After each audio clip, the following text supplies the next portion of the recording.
रोज day, propose day, chocolate day, teddy day, promise day, hug day, kiss day, valentine's day আদি ডেত বৰ্তমানৰ প্ৰেমিক প্ৰেমিকাৰ নানান আয়োজন। ঘৰতো নিশিকাই, স্কুলতো নুবুজাই প্ৰেম কি, প্ৰেম কাৰ লগত কৰিব লাগে। তথাপিও আমি সকলোৱে জীৱনত এবাৰ হ'লেও প্ৰেমত পৰোঁ। সেয়েহে কোৱা হয় প্ৰেম কৰা নহয়, হৈ যায়। প্ৰেমৰ কোনো স্পষ্ট সংজ্ঞা হয়তো কোনেও দিব পৰা নাই। তথাপিও আমি আজি জানিব বিচাৰিম নৱপ্ৰজন্মৰ যুৱক যুৱতীয়ে প্ৰেমক কিদৰে গ্ৰহণ কৰিছে। নৱপ্ৰজন্মৰ যুৱক যুৱতীৰ মতে প্ৰেম কি? বিভিন্নজনে বিভিন্ন মন্তব্য আগবঢ়াইছে।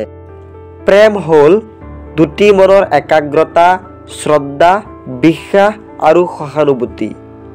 সুদীপ মণ্ডল। প্ৰেম মানে এটা অৰ্থত ক'ব গ'লে এজনে আনজনক মনৰ পৰা বুজা, কেয়াৰ কৰা, চেক্ৰিফাইচ কৰা। মীৰ হুছেইন। প্ৰেম হ'ল মানুহৰ মনৰ শান্তি, অনুভূতি, আবেগ, আনন্দ, ভালপোৱা, চিৰচেনেহ আদিৰ প্ৰতিলেপ।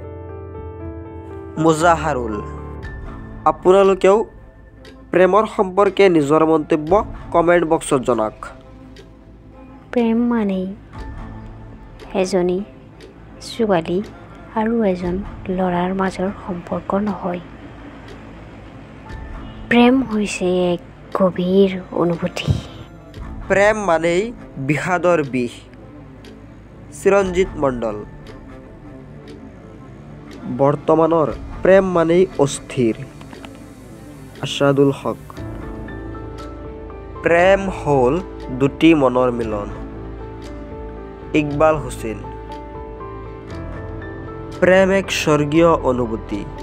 জুনাইদ আলম। এজনে মন্তব্য কৰিছে প্ৰেম হ'ল নিজকে বৰবাদ কৰা। প্ৰেম হৈছে আবেগ, মৰম, ভালপোৱা, সন্মান। হাছিনা বেগম।